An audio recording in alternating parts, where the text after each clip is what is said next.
Muito bom dia, você mais uma vez que está aqui conosco, fazendo parte desse movimento. Juntos nós podemos fazer a diferença, não é? Todos pela construção. Todos pela construção é um movimento de grandes parceiros que estão aqui oferecendo esses conteúdos online ao vivo para você. São 100 cursos, uma série de 100 cursos online gratuitos, todos pela construção. É uma parceria Etos, Construliga, Sebrae e ABCP. E com grande alegria hoje nós queremos convidar o arquiteto urbanista Luiz Antônio. Luiz, vem aí, você vai trazer para a gente hoje temas importantes. O Luiz Antônio está falando diretamente do seu escritório, né, Luiz? Vou colocar Ô, você Anderson, aqui. tudo bom? Bom dia, tudo bem com você? Bom dia a você, bom dia a todos que estão aqui conosco. Gostaria de agradecer muito o convite da Etos Consultoria para este momento. É um momento que a gente está filosofando sobre a vida, cada um aí no seu lar, cada um no seu escritório aí de uma maneira mais desacelerada, né? Então, vamos filosofar sobre a construção também. Isso aí, né, Luiz? E muito obrigado por fazer parte desse movimento. Você, em nome da sua construtora, né, Egrégora Engenharia, juntamente com toda a sua equipe. Também falando em nome do Sinduscon de Anápolis, né? Nosso muito obrigado. E mais um parceiro, Todos pela Construção. Todos pela Construção é um movimento de rede. É um movimento que não tem dono. Na verdade, todos nós somos os donos porque todos estamos juntos. Ele não tem um fim econômico, não tem um fim voltado para uma questão pontual, mas ele é um movimento que traz a mola, não é? É aquilo, é o pós. Depois desse lockdown que nós tivemos aqui, onde temos essa oportunidade de nos unir através da tecnologia. E agora temos ali o Luiz no seu escritório, falando de Anápolis, né, Luiz? E vai trazer para a gente Sim, hoje a concepção da arquitetura para a industrialização da construção. Esse isso. seminário também será gravado, nós teremos ele disponibilizado depois, para que seja gerada toda uma base de conteúdos. Imagina, Luiz, eu estava pensando, né? Olha que privilégio imaginar que esse curso foi gravado ao vivo, no momento do lockdown da construção, lockdown da sociedade, o lockdown da sociedade mundial, e nós estamos aqui junto com todos os participantes, buscando fazer a diferença no momento em que a gente sabe da importância da retomada. É com muito otimismo, né? Sim. Aproveitar esse momento de reflexão todos nós, né, e de fazer uma atualização técnica, né, então é muito importante isso. Gostaria de agradecer também o pessoal, nossos companheiros empresários do Sinduscon Anápolis, do Sinduscon Goiás e de todos os Sinduscons do Brasil, agradecer aos empresários da rede que compõe a CEBIC, que é a Câmara Brasileira da Indústria da Construção, que infelizmente estão sofrendo um pouco mais com toda essa crise, né? Porque tem uma folha de pagamento, tem todo um contexto para manter. E aqui em Goiás o negócio ficou um pouco mais pesado, porque foi proibida as obras seto emergenciais. Então, nossa construtora, por exemplo, ela só está com um orçamento numa granja, então, indústria alimentícia aqui pode, as outras obras a gente teve que cancelar. Então, a maioria dos empresários do Sinduscon Anápolis estão com suas obras paralisadas porque ninguém quer arriscar ter o funcionário na obra e acabar ele ficando doente ou alguma coisa acontecer, vai ser um risco muito grande. As obras pequenas, informais, a gente vê que algumas estão conseguindo serem tocadas, mas se forem muito aparente, a polícia está parando também. Então, aqui em Goiás, pelo menos, a construção civil ela foi mais que 90% paralisada. Então, esse momento é um momento mesmo da gente refletir. Estou aqui no meu escritório, estou sozinho, o resto da equipe do escritório, todos levaram computadores aqui e foram trabalhar em casa. Então, hoje eu tô só aqui. E a equipe de obra, a maioria tá em casa, tá lá, descansando um pouco, para depois a gente retomar. E é nessa retomada que a gente vai falar hoje desse efeito mola, o que a gente pode fazer para poder estar pronto para retomar e também analisar isso a médio e longo prazo, né, do que seria a industrialização da construção, olhando pelo lado da arquitetura, né, do lado técnico da arquitetura.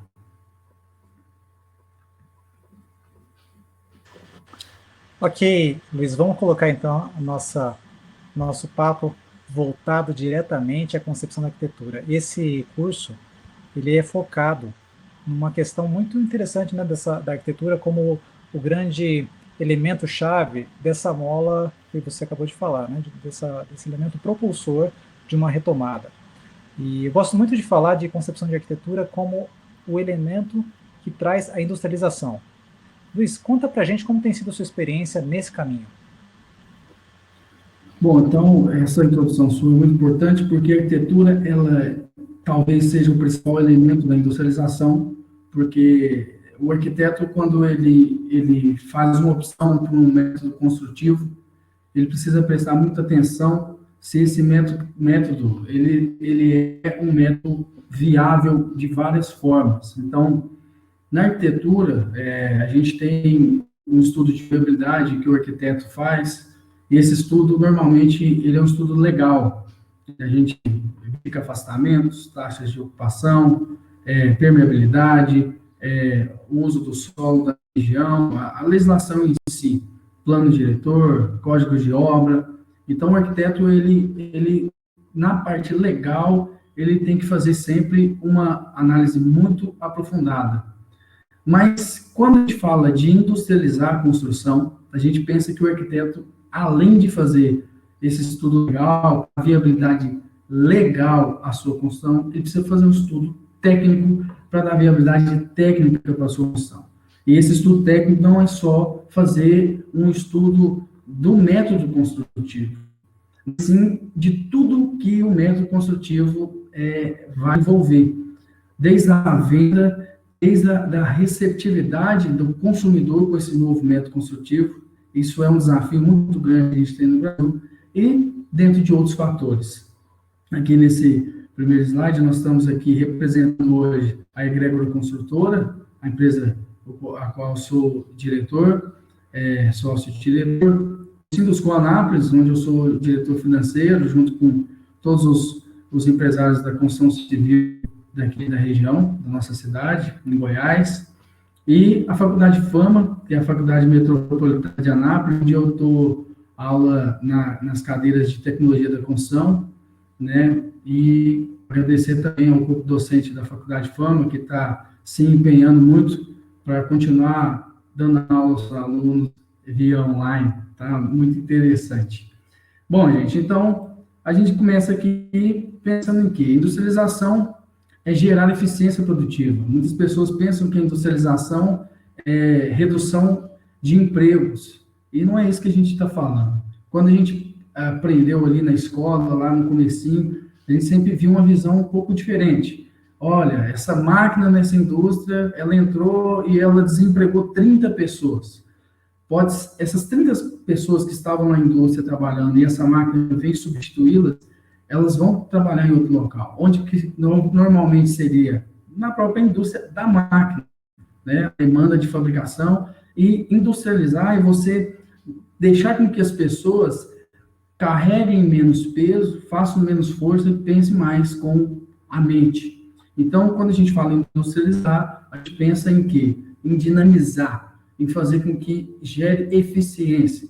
E lembre-se sempre que, quando a gente está com atividade industrial na construção civil muito alta, a gente sempre tem um problema com mão de obra.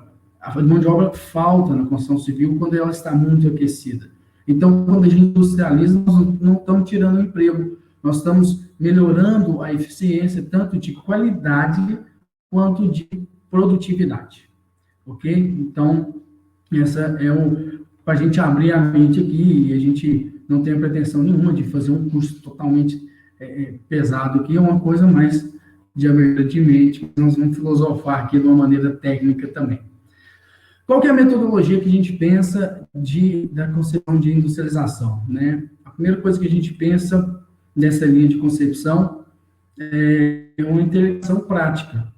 Interligação prática que a gente fala, nós precisamos no projeto de arquitetura pensar em como esse projeto vai ser trabalhado na parte de planejamento e na parte de gestão de obra. Como assim? Nós temos aqui que o projeto de arquitetura está sendo desenvolvido, o arquiteto está com a sua equipe lá, no escritório.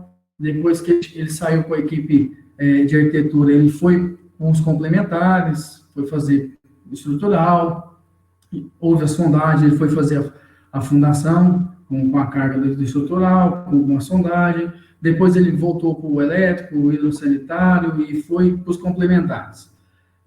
Chega na parte de planejamento de obra, que seria a planilha orçamentária, a parte talvez principal do planejamento da obra, que seria a planilha orçamentária e o cronograma físico-financeiro. Esse é o momento do arquiteto fazer uma avaliação se realmente o seu projeto está compatível com o que vai ser passado para a gestão de obra. Porque a gente tem que lembrar de uma coisa muito, muito importante. O planejamento da obra é uma etapa que tem que ter uma interligação com os projetos. Ou seja, se caso o planejamento da obra está com dúvida ou tem alguma coisa que pode ser uma grande influência na gestão da obra, o arquiteto tem que aceitar, né? Eu falo como arquiteto, e a gente tem que aceitar uma reavaliação do seu projeto para planejamento. Então, se o meu cliente determinou que, vamos falar de uma edificação aqui, né, de habitacional, que é o que a gente trabalha de incorporação, mas eu determinei que a minha unidade ela tem que custar em torno de R$85 mil, e existem determinações do meu projeto que podem influenciar que esse custo seja maior. Eu mudar isso na gestão da obra é quase impossível, porque a gestão da obra, ela abaixar custo, ela vai abaixar custo com uma boa compra, com uma boa negociação, uma boa permuta. Às vezes você vai fazer uma obra e faz uma permuta com materiais e outro tipo de permuta de serviço. Você pode até conseguir baixar custo nessa gestão, mas o principal ponto que pode deixar a sua obra cara, barata ou no preço justo é o projeto de arquitetura. Então, quando o arquiteto projeta, ele precisa se interligar no que está sendo planejado e se interligar como vai ser gerido. Então, é preciso um conhecimento de gestão de obra, de planejamento de obra do arquiteto. Quando a gente pensa em projeto, né, no item 2 aí da apresentação, a gente pensa na linha de montagem e qual seria essa dinâmica da linha de montagem. Existem dois produtos, nós estamos pensando aqui agora, para a gente abrir nossa mente, para a gente chegar nessa conclusão desse raciocínio. O produto A é o produto do projeto, e o produto B é o produto da obra. Muitos arquitetos pensam assim, que seria ideal que a gente tivesse uma melhor gestão dentro dos nossos escritórios para poder acelerar a nossa produtividade de projeto. Muitos clientes imaginam, eu vi até um meme agora há pouco nas redes sociais, eu desse tempo colocado aqui na apresentação, mas o pessoal acha que nós temos um projeto de arquitetura aqui guardado, prontinho. Não, pega um projeto aí que já está pronto pega, eu estou precisando fazer um prédio aqui de 100 apartamentos, pega um projeto aí, a gente pega um pronto. Não é assim. Nós precisamos compor esse projeto de acordo com várias demandas, né? As legais, as térmicas, demandas de todos os tipos, né? Principalmente as técnicas que a gente tem no MBRs. E, então, a linha de montagem do projeto, ela vai ser um processo de concepção, desenvolvimento e gestão de multidisciplinas projetuais. Então, quando você está nessa linha de montagem, a arquitetura pode ser até rápido, mas quando você vai para os complementares, é preciso que o arquiteto acompanhe isso. Claro que tem muita gente pensando aí agora, nossa, mas existe até hoje aquele cliente que faz um projeto arquiteto e o próprio cliente leva esse projeto para percorrer os complementares. Nós não estamos falando desse caso, não é projeto, não é gestão de projetos, isso aí não está dentro da nossa linha. Assim, nós estamos falando de algo verdadeiramente complexo e técnico, que é o profissional de arquitetura acompanhar a sua equipe com os complementares e fazer com que esse raciocínio gire em torno de um produto final, que vai ser um projeto que pode ser 100% seguido, né? Que não tenha dúvida. gerando um projeto executivo, devidamente compatibilizado com seus complementares, gerando uma linguagem didática desse projeto, com o leitor ali, que seria o gestor da obra, né? O B, que é a nossa linha de montagem da obra, a gente pensa aqui, eu botei a ideia do Lean Construction, para a gente entender que quando a gente fala de obra, a gente também não está tentando gerar um estoque, né? Uma base principal do Lean Construction seria uma coisa de uma excelência na operação da construção, uma coisa mais limpa, mas a obra, a linha de montagem da obra, ela é a própria obra. Então, a gente tem essa dificuldade, né? Então, tem fotinha aparecendo aí, mas essa frase eu sempre coloco: sem industrialização, a linha de produção da obra é a própria obra. Isso que está escrito aí, onde tem meu rosto aí na apresentação. Então, sem industrialização, a linha de produção da obra é a própria obra. Quando eu penso na linha de produção automobilística, eu penso que os funcionários estão parados e os veículos estão passando na linha de produção e a linha de produção X fabrica um veículo X, a linha Y fabrica Y ou Z, vários veículos numa linha só. Na construção, não. A própria obra é a linha de produção. Então, esse é um desafio muito grande para a gente, porque sempre que a gente entra no canteiro de obras, nós temos que compor toda a estrutura para construir aquela obra. Então, a gente entra nas NRs, né, NR18, NR24, a gente tem normas, a gente tem que completar essa gestão de canteiro de obra, que também deve ser um projeto, que a gente não pode esquecer disso, né? O projeto de canteiro de obra, ele é uma parte muito importante do planejamento de obra, e não da gestão de obra. Lá no planejamento de obra, esse projeto de canteiro tem que ser feito. Por quê? Porque pode ter pequenas mudanças, não na estética do projeto de arquitetura, mas na forma de fazer com que seja montada essa obra para que seja compatível com o canteiro. Repare bem que nós estamos aqui fazendo um fechamento de ideia para levar essa ideia lá para a industrialização em si, da execução da construção. Então, hoje a gente tem uma dinâmica, né, que é o item 2.1, que eu falo aí da prancheta, que antigamente estava esse desenho à mão, depois esse desenho veio se computadorizando, e hoje nós temos o BIM, que é muito falado e pouquíssimo entendido, né? De uma forma geral, o BIM, a única coisa que eu vou falar do BIM aqui, para a gente não entrar em outro tema, mas o BIM, ele não é software. O BIM, ele é gestão e software. Então, você precisa ter contínua, você precisa ter comunicação, você precisa ter um aparato de informações na hora de compor os seus projetos, para que eles se comuniquem dentro do BIM, e o software ele vai ser uma ferramenta para o BIM, tá? Então, a gente tem que lembrar disso.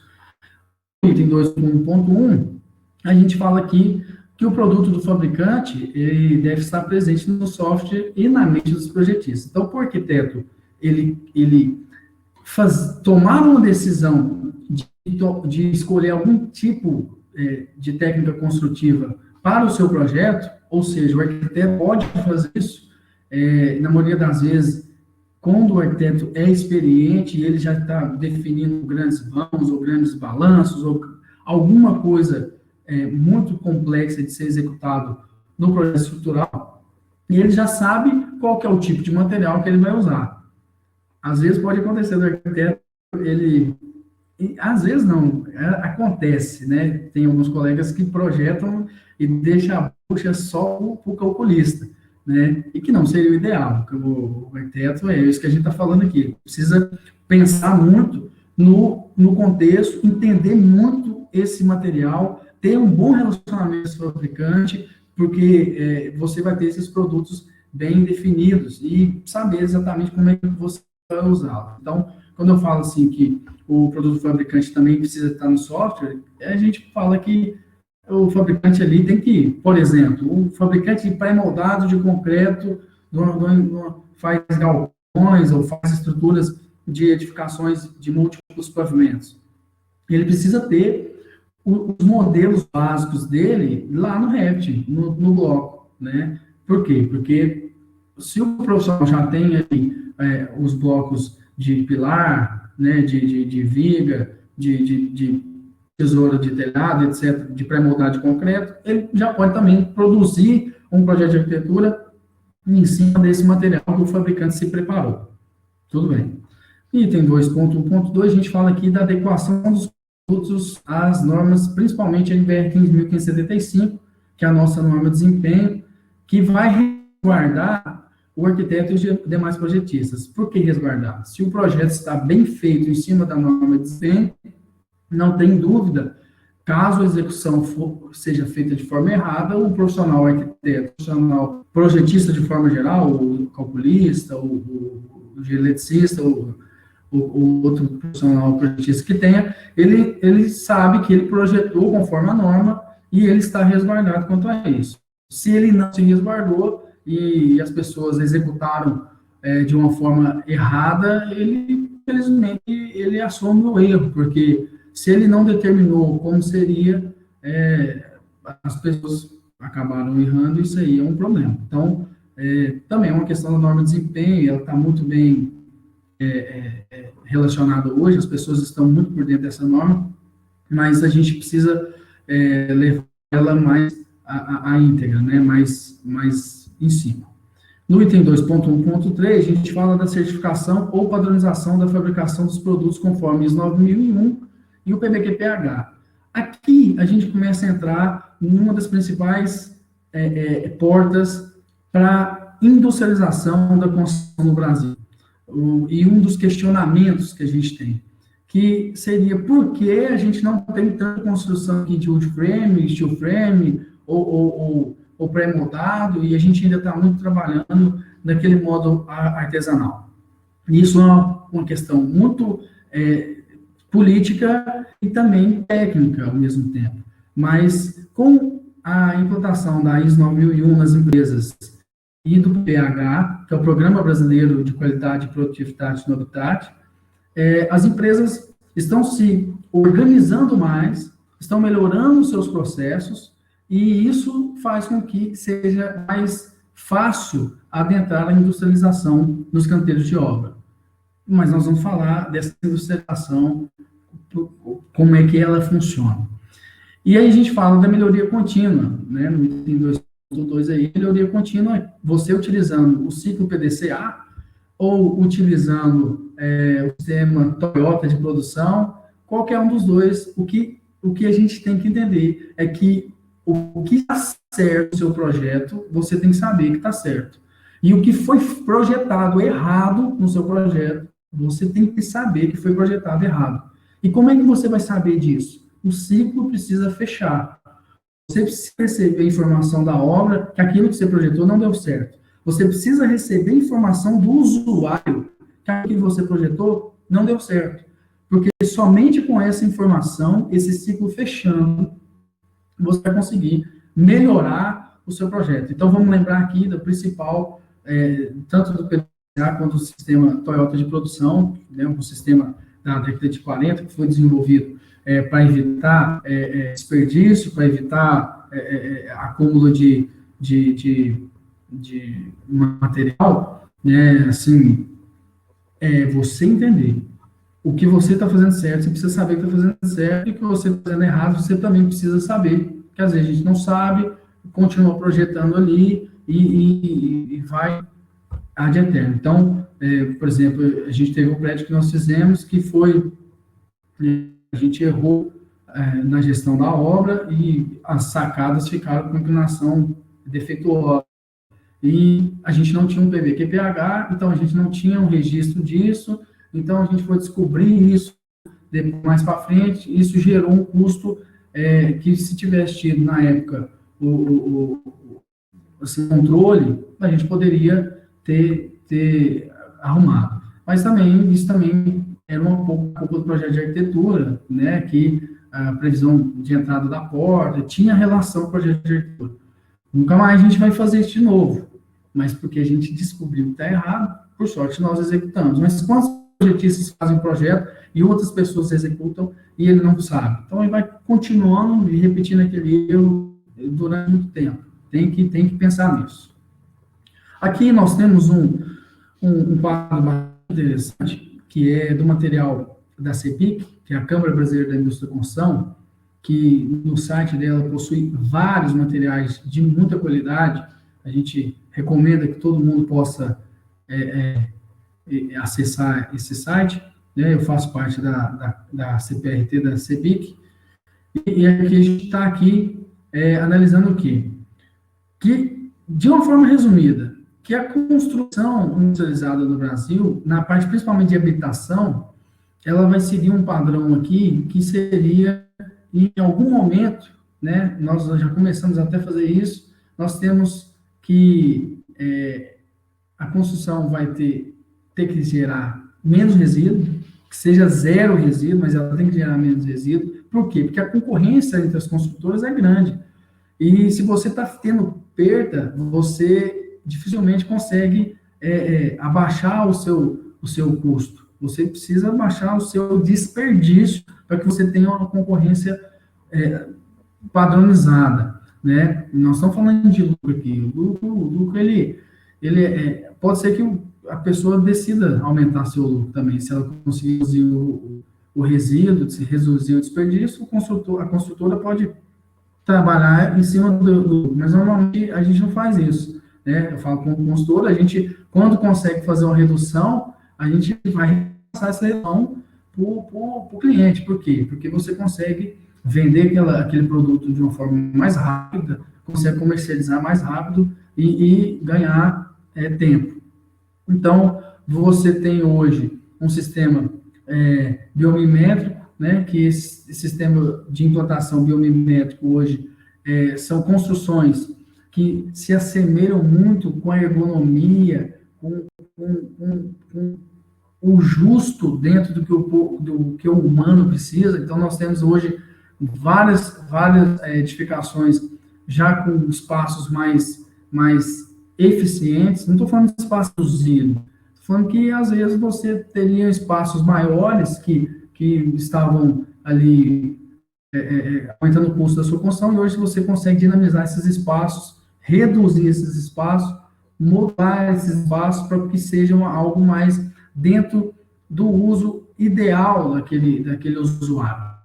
A gente tem também que as estações e equipamentos, tudo vai seguir essa linha, e a energia solar, que ela é agora praticamente uma obrigação para quem quer fazer uma construção eficiente, e não só em questão de financiamentos e tudo mais, a questão de lógica dentro do custo da edificação. Então, esse quadro aqui, de uma forma resumida, ele coloca nesse arquivo da CEBIC, nesse livro que eles lançaram, em 2018, coloca como seria a construção habitacional daqui a 10 anos. Então, ela está encaminhando totalmente para a industrialização. Daqui a 10 anos no Brasil, nós vamos estar totalmente industrializados?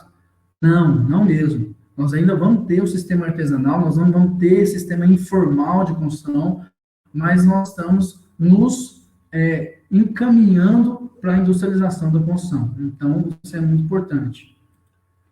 Bom, então, criatividade na concepção arquitetônica é a arte de escolher onde e quando usar leis, teorias, erros e acertos. Então, ser criativo é você pensar em como compor tudo isso dentro de uma estética e dentro de uma funcionalidade. E aí a gente entra aqui na viabilidade e concepção, e qual que é para a gente botar a viabilidade de industrialização de uma obra dentro do pensamento de arquitetura, dentro do pensamento do arquiteto. Qual que é a primeira coisa? Primeiro, você vai ter que saber qual que é o perfil do projeto. É um projeto residencial, um projeto comercial, é um projeto industrial? Qual tipo de projeto que é esse? Para você começar a pensar se é passível de uma industrialização parcial ou de uma industrialização total. E qual que é o cliente? Qual que é o seu cliente? Seu cliente é uma construtora? Seu cliente é uma pessoa física? Seu cliente é uma pessoa jurídica? Um exemplo, o seu cliente é uma pessoa física, você quer fazer uma edificação industrializada para ele de parede de concreto. Você dificilmente vai conseguir achar uma viabilidade financeira de fazer uma edificação para o seu cliente de parede de concreto.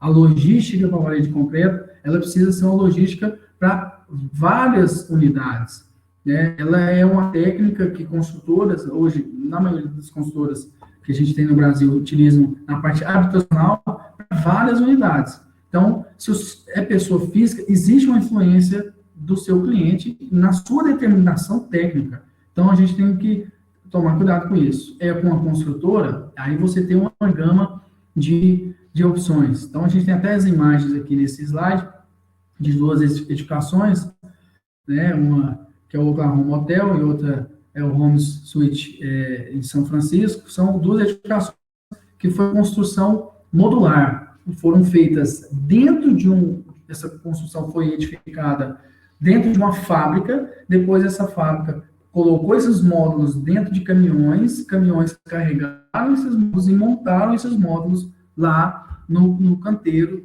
e, né, basicamente, nessa linha de raciocínio. E aí, a gente tem vários tipos de construção industrializada. Esse slide aqui, ele não tem a pretensão nenhuma de falar todos.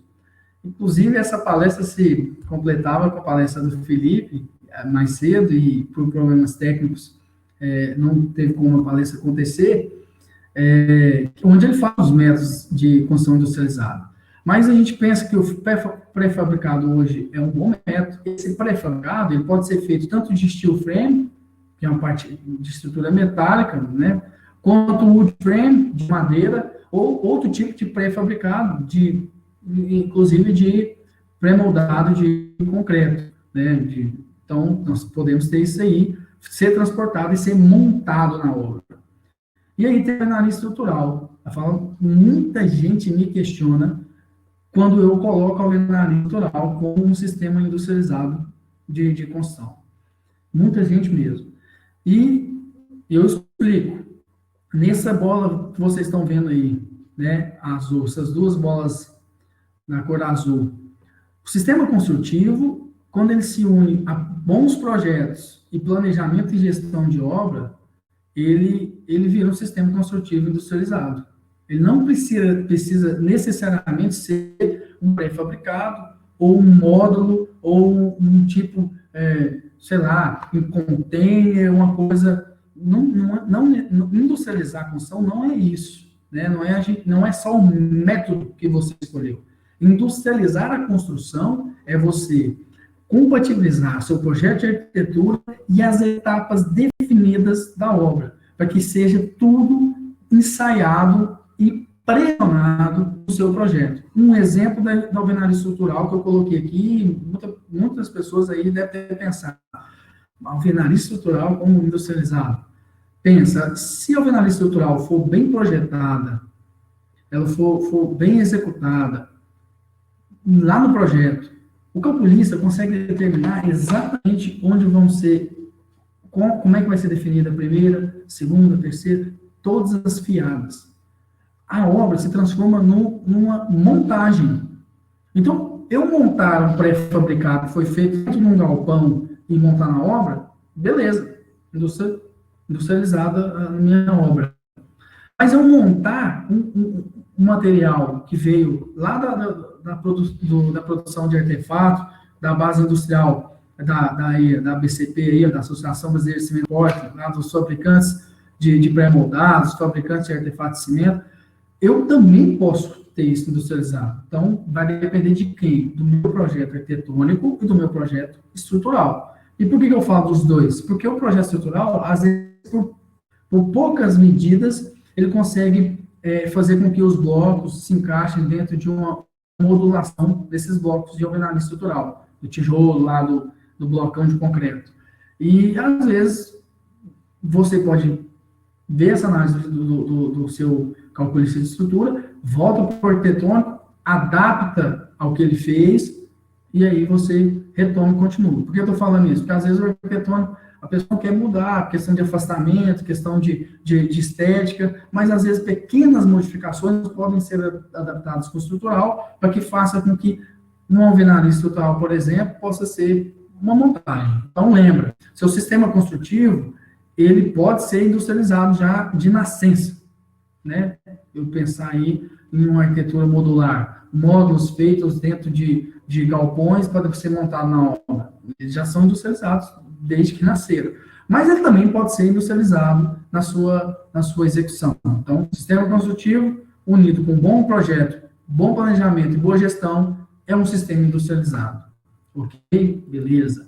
E aqui a gente tem só imagens para a gente poder exemplificar o que nós estamos falando, de uma construção modular. Esse é o Citizen Hotel em Nova York, e ele está na Times Square lá, é um hotel que foi feito de construção modular. Então, os módulos foram executados, construídos dentro do galpão, e depois foram montados no canteiro.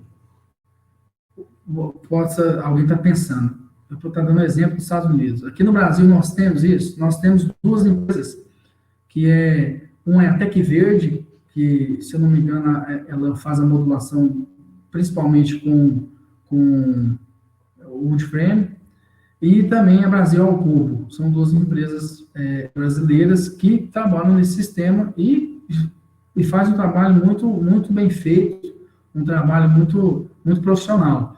E estão, assim, desbravando essa linha de pensamento aqui no nosso país. Mas a gente pensa, esse método modular é muito usado fora do Brasil? Ele é muito usado, mas ele é o principal? Não, não é o principal, não. Então, tem países que ele não chega nem a 5%, países desenvolvidos que ele não chega nem a 5%. Ok. Então, a gente vem aqui para a nossa ideia, para o nosso fechamento principal desse raciocínio nosso. Olha só, o método construtivo, ele tem que ter um atendimento às normas. Estamos falando de Brasil.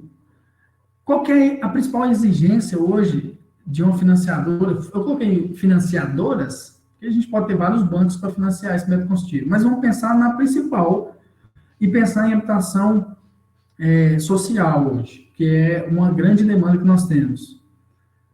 Qual que é a principal financiadora? A Caixa Econômica. E a Caixa Econômica só vai financiar seu método se ele tiver um DATEC. Esse DATEC registrado lá no SINAT, no sistema PVQ-PH, né? Esse DATEC mostra que o seu método construtivo escolhido, o seu, que eu falo que você escolheu, mas aquele método lá do fabricante, ele tem que estar dentro das normas técnicas e dentro de uma certificação, que é esse DATEC, feito pelo SIAC-SINAT, que vai durar 2 anos, né? De 2 em 2 anos ele tem que renovar. Então, parede de concreto. Se você quer construir parede de concreto, você tem que achar as formas e o método de quem já está com esse DATEC aprovado. Eu quero construir de EPS. Você tem que analisar, porque em algumas regiões do Brasil, a Caixa Econômica em EPS, ela não financia ou apoia a produção e talvez nem a venda ao consumidor final. Tijolo, solo, cimento, que é o tijolo ecológico, também tem uma problemática em algumas regiões do Brasil. A Caixa Econômica também não financia, porque o tijolo ecológico também dá para fazer a modulação, você encaixa tijolo, fazer um projeto bem determinado e ir montando esse tijolo como um sistema Lego. Quem não está manjando o que eu estou falando, pesquisa depois tijolo, solo, cimento, tijolo ecológico. Então, quando você escolher o método, lembra que eu falei lá, depende do seu cliente. Meu cliente é uma grande construtora que vai precisar de uma produção para fazer 300 unidades habitacionais na região lá X, no estado tal. Então, peraí, qual o método que eu vou utilizar? Eu tenho que analisar se esse método que eu vou determinar está adequado às normas técnicas. Então, o DATEC. Eu estou dando exemplo da DATEC aqui porque estão falando de Caixa Econômica, mas se você não for pensar nisso, tem que pensar nas normas técnicas. Essa nova tecnologia que essa pessoa criou e te apresentou para você, arquiteto, que quer projetar, ela está regulamentada tecnicamente? Não. Então, você está assumindo, junto com ele, no projeto, conforme a NBR 1575. Se ela não está atestada tecnicamente, se ela não está conforme normas técnicas vigentes, mas eu posso criar novos produtos? A própria NBR 15.575 prevê a criação de novas técnicas construtivas, mas tem que seguir padrões de controle de qualidade. E aí a gente vem para aquilo que a gente falou inicialmente, a compensação do estudo de viabilidade técnica com, primeira coisa, financeiro. Quantas unidades você precisa fazer para que o método construtivo de parede de concreto seja viável? Quantas unidades você precisa fazer para que o método construtivo de steel frame seja viável? Estudo de viabilidade legal. Questão legal, essa é básica nossa, de legislação da cidade e tudo mais. Estudo de viabilidade comercial. Aí começa um problema.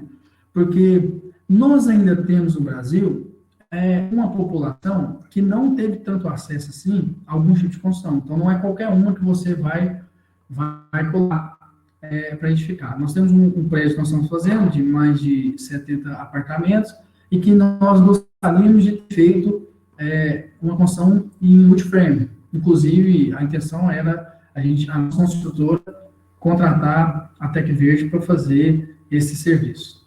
Eu falo assim, não culpei eles, eu sei deles por estudo técnico, mas não estou fazendo propaganda, não. E aí, por que a gente não fez? Porque nós temos uma pesquisa básica e uma aceitação da população dessa obra em questão na região que ela ia ser feita, comercialmente ia ser muito difícil, porque os próprios concorrentes e os corretores iam acabar falando mal do nosso método e tal, então a gente evitou. É ruim? Não, é excelente. A gente ainda vai fazer assim ainda, mas a gente tem que pensar no comercial. Tem locais que dá certo, tem locais que não dá. E o estudo de viabilidade funcional, estrutural e visual. Visualizar foi boa. Então, o estudo de viabilidade funcional, estrutural e visual. Como é que é isso? É a edificação em si, é a arquitetura em si. Se você está fazendo uma obra que é funcional e é feia, é uma arquitetura.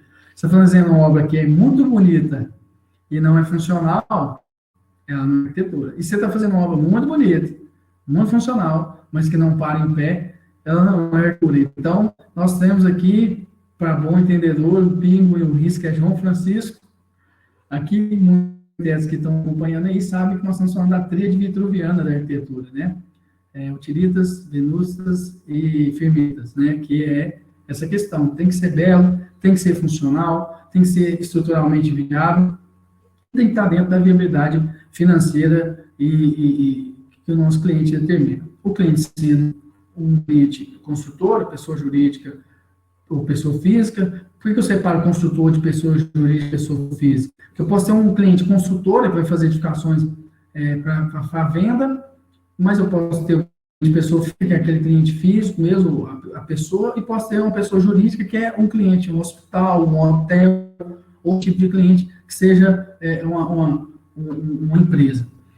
Então, meus amigos, nessa linha de raciocínio, a nossa conversa, né, me deram 40 minutos para poder falar. A gente poderia falar desse tema aqui em vários módulos, né? Quem sabe até futuramente a gente não fale. Mas a nossa ideia é essa, né, de conversa. Eu tenho aqui agradecimento ao Deixo, que está aí já a carinha dele, ao Felipe, a Janaína, o pessoal da Etos Consultoria, ao pessoal da Construliga, ao pessoal da ABCP, Associação Brasileira de Centro Portland, pessoal da CENIC, que fala, o Davidson? Isso. SNIC. Pessoal do SNIC, né? O sindicato. SNIC, o sindicato. E no meu sindicato também, o Sindusco Anápolis, agradecer a eles, agradecer a equipe da Guerra Consultora, agradecer a Faculdade Fama. Tá aí meu e-mail, alguém quiser mandar e-mail para mim, tá cortado aí, mas é luizantônio@egregorconsultora.com, não tem o BR. E tem o Instagram aí, que eu estou aprendendo a mexer com esse trem, uma hora vai dar certo. Deixa, então, eu gostaria de conhecer você virtualmente e a gente abrir aqui agora para a gente fazer um debate, a gente filosofar um pouco mais sobre esse assunto. Luiz, tem várias questões aqui que foram colocadas. Muito obrigado aí, né? Como nós temos essa oportunidade de participar desse projeto Todos pela Construção, 100 cursos online de 60 minutos, gratuitos, feitos por grandes especialistas aqui para toda a nossa comunidade, né? Parceria Ethos, Construliga, ABCP, SNIC e Sebrae, todos aqui, né? E dentro dessa linha, Luiz, um ponto-chave, pensando no como, né? São experiências interessantes e tem até a lei do BIM aqui, também colocado, né? Como que eu começo o BIM? Já que não é software, já que não é comprar uma licença, né? Dentro da sua experiência, como é que colocou isso? Como é que a gente... Por onde a gente começa? Excelente pergunta. Como é que a gente começa? A gente começa igual já fizeram em BIM, sem software. Nós temos muitos projetistas no Brasil que conseguiram fazer BIM. Aqui na nossa cidade nós temos um grande calculista, que é o Engenheiro Isaías, do nosso Sindusco Anápolis, tomara que ele esteja assistindo aqui essa análise, a gente chama ele de mestre, de professor, que fazia BIM de projeto estrutural sem software, né? Ele foi o primeiro a implantar software depois na nossa cidade, aqui na década de pouco antes de 80, mas o que é o BIM, né? É você modelar a informação e agenciar essa informação até ela ser devidamente fechada para você poder executar com certeza. Então, eu tive uma experiência nos Estados Unidos, no escritório que é o ADF Architects, que fica no Colorado, e quando eu vi eles trabalhando com BIM, foi onde eu mudei a minha concepção de BIM, porque eu achava que era só o software. E tinha arquitetos trabalhando em BIM, utilizando AutoCAD. Então, tinha gente com Revit, gente com ArchiCAD, Revit, ArchiCAD, AutoCAD, vários programas lá, e tinha gente com AutoCAD. Eu falava, como é que pode o cara com esse programa, que não é o BIM, é só Revit, e era ficha. Então, tinha ficha, tinha formulários, tinha todo o controle. Então, como é que a gente começa implantando o BIM? Respondendo a sua pergunta, como é que a gente começa? Na minha concepção, claro que deve ter um monte de gente me assistindo aqui que sabe um monte de BIM. Inclusive, no nosso grupo Todos pela Construção tem vários especialistas em BIM. Mas a minha concepção, a primeira coisa que para a gente implantar o BIM é você padronizar e organizar a sua empresa. Então, você organizar os processos, organizar como é que vai funcionar, quais são as interferências. Eu modifiquei o projeto estrutural. Anota na ficha qual que pode ser as interferências dessa modificação do projeto estrutural nos demais projetos. Então, o que eu modifiquei, quais são as interferências, então, dentro de quê? O melhor, assim, para a gente, para a nossa consultora, o que mais ajudou para implantar o BIM é o PBQPH, porque quando você vem dentro de um processo bem controladinho, bem organizado, você tem uma possibilidade muito menor de erro. Então, você trabalhar em cima da ISO 9001, dentro do PBQPH, claro que vai ter arquitetos que estão em outro nível, está dentro do PMI, está dentro de uma coisa mais de gerenciamento de projetos. Então, começa pela organização da sua linha de produção, a gente linkando com o que a gente falou, sua linha de produção do projeto, porque não deixa de ser uma linha de produção também. A gente pensa em linha de produção só na obra, a linha de produção do projeto também tem que ser padronizada. Muito bom. Muito... E dentro dessa premissa, quando a gente pega essa linha do projeto, o Walter colocou aqui uma pergunta, Walter, eu queria dizer que você está perguntando para a pessoa certa ali. Como que a gente enquadra isso dentro desse processo de industrialização em 3 níveis, né? Que a gente tem o construtor, o projetista e a indústria de materiais. Eu sei que você ocupa essas três caixinhas, né? Como empresário da indústria, como empresário da construtora e como projetista, né? Como que você enxerga isso, esse conceito de industrialização nesses 3 níveis, né? Aí que é o desafio, porque quando você pensa, vou tentar entender, quando você pensa, igual eu já pega um por um, né? Um por um. Como projetista, é o que a gente falou aqui.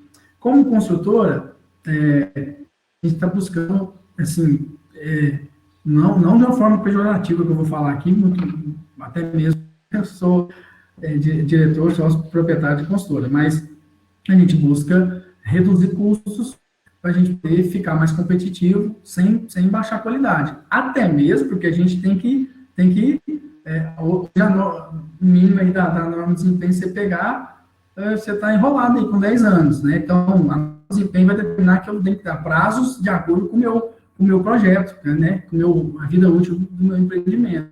Estrutura 50, eu vou falar para o meu cliente como é que ele vai fazer a manutenção, e aí os prazos, se ele fizesse tudo certinho, nos prazos que eu vou dar. Então, nós precisamos da garantia, mas nós precisamos baixar o custo para o cliente, senão a gente não vende. Então, a visão da consultora é essa.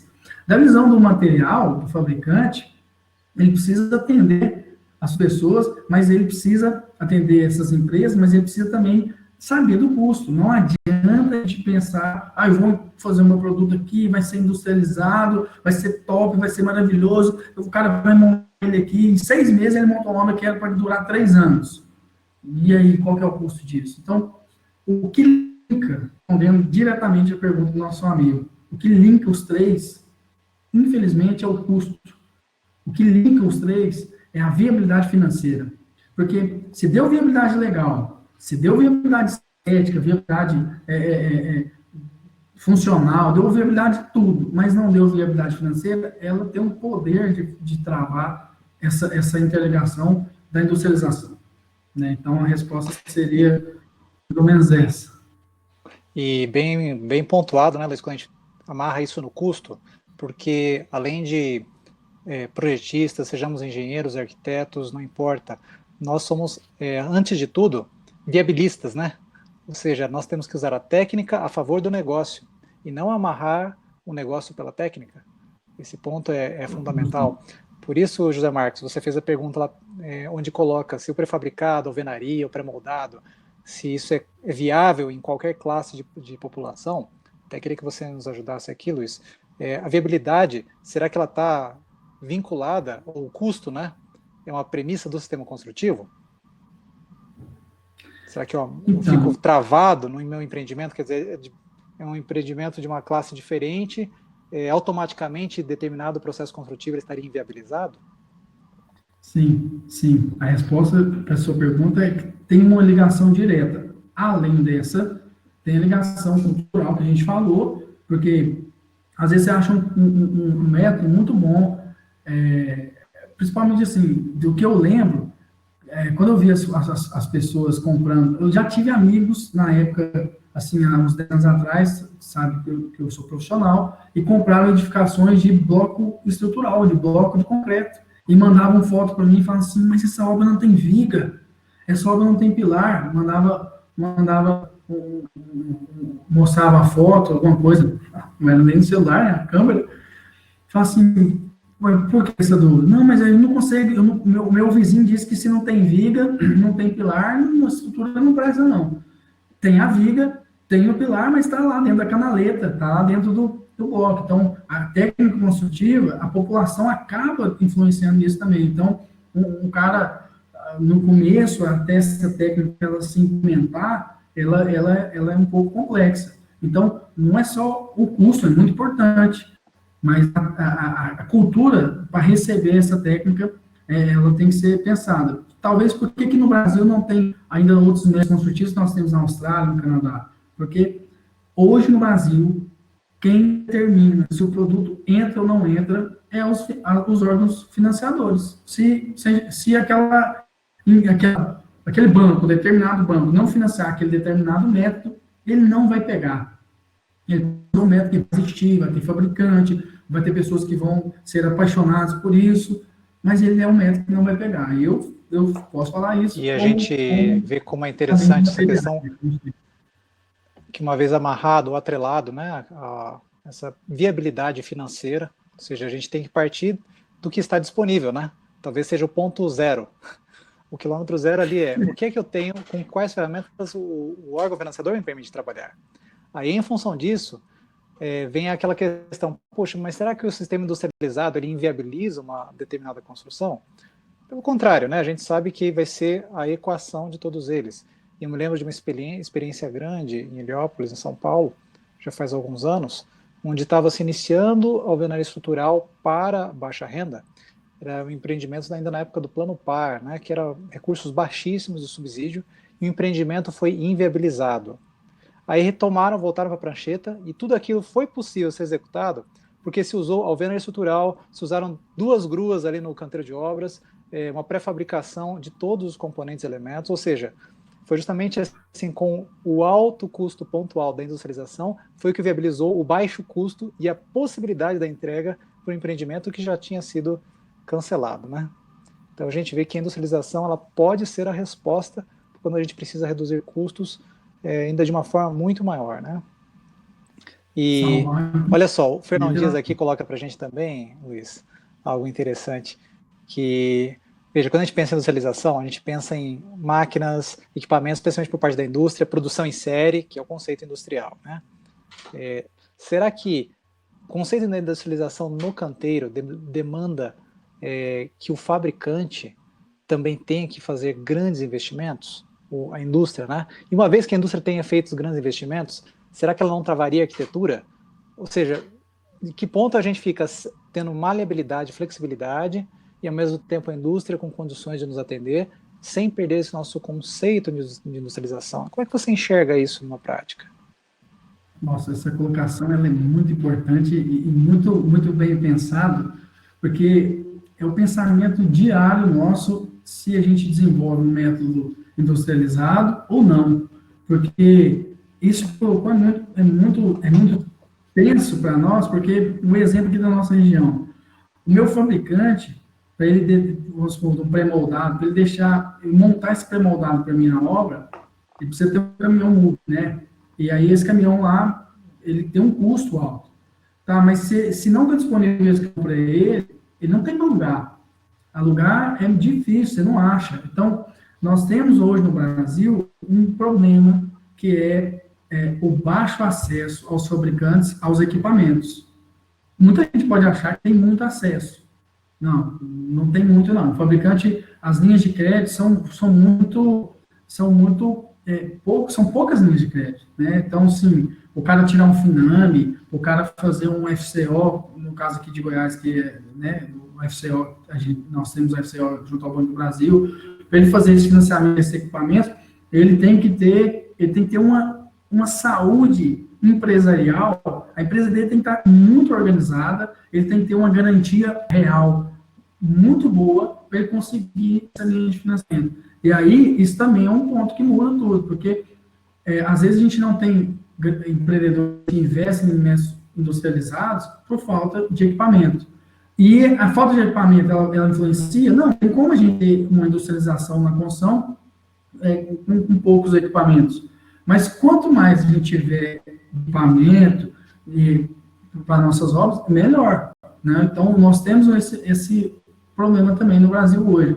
É difícil o acesso tanto do construtor, da construtora, quanto do fabricante a equipamentos de ponta. Nós temos equipamentos de ponta no Brasil? Temos excelentes fabricantes de equipamentos de ponta no Brasil. Só que, para financiar, é complicado. Então, tem muito fabricante que peita isso aí, parcela direto e faz acontecer, né? Então, mais ou menos nessa linha de raciocínio. Sim, a gente nota que nós não precisamos nos prender na industrialização a alta tecnologia ou alto investimento. Elas podem ou não estar atreladas, porque como colocou muito bem o Ronaldo aqui, obrigado, Ronaldo, esse ponto é fundamental. Industrialização é transformar o canteiro num ambiente de montagem. Isso pode ser algo muito simples, né? Não precisa ser algo de grande investimento tecnológico. É muito mais a gente pensar essa montagem e menos moldagem. Isso é bem legal. Temos muito... Ele falou, porque até o próprio bloco de concreto, você está trabalhando com a força humana, né? Seus trabalhadores estão ali, eles estão montando bloco à mão. Então, dá para ser industrializado com material humano, com o pessoal trabalhando ali junto, firme, né? Não necessariamente tem mais para tudo. Claro que nós já temos níveis aí, nosso palestrante aqui do Todos para a Construção falou do nível que já está a China, né, com a impressão 3D em concreto e outros materiais, e essa pretensão da China aí, daqui a algum tempo, já está, tempo muito próximo, já está com mais 70% da produção da construção civil industrializada, Isso vai acabar puxando um pouco e barateando o acesso nosso a esses equipamentos, né? E é legal a gente pensar a industrialização como um degrau, né? Muitas vezes nós nos deparamos com o sonho da industrialização e ela nunca chega. Mas a industrialização ela vai por degraus naquilo que é possível. Vamos escolher um ponto, né, para começar. Onde é mais fácil? É a parte do projeto? De repente um item da obra, um item de instalações. E assim nós vamos incorporando pouco a pouco esse conceito, né? Fica assim de uma forma crescente um círculo virtuoso. Eu queria te agradecer, Luiz, de uma forma muito especial por essa abordagem. Tenho certeza que nós fizemos uma enquete aqui, já aproveitando, né, para novos assuntos. A gente viu que a enquete aqui deu 32%, né, estão interessados em falar mais sobre gestão e 32% na execução. São os 2 pontos-chave para nós aprofundarmos esse assunto. Muito bom. Muito obrigado a você que participou aqui com a gente hoje. Essa iniciativa, Todos pela Construção, realização Ethos, Construliga, ABCP e Sebrae. E queria dizer para você, olha, a palestra de hoje de manhã, de abertura do Felipe Honorato, de industrialização, ela sofreu do lockdown mundial. Os servidores da Amazon caíram e acabou que ficamos temporariamente, né, com essa questão, mas já resolvemos e amanhã, às 8 da manhã, está reagendada a palestra de industrialização da construção, ou seja, nós vamos continuar esse assunto amanhã cedo com o Felipe Honorato. Todos estão convidados, nós já vamos abrir agora à tarde o link para inscrição dessa nova sala, ok? Vocês vão receber todas as informações lá pertinentes. Luiz, muitíssimo obrigado, muito obrigado a todos os parceiros, muito obrigado a todos os participantes, e desejamos a você uma ótima tarde e sucesso nas experiências de industrialização, né? Tudo de bom então aí. Grande abraço, Luiz. Alô, abraço. Tchau, tchau.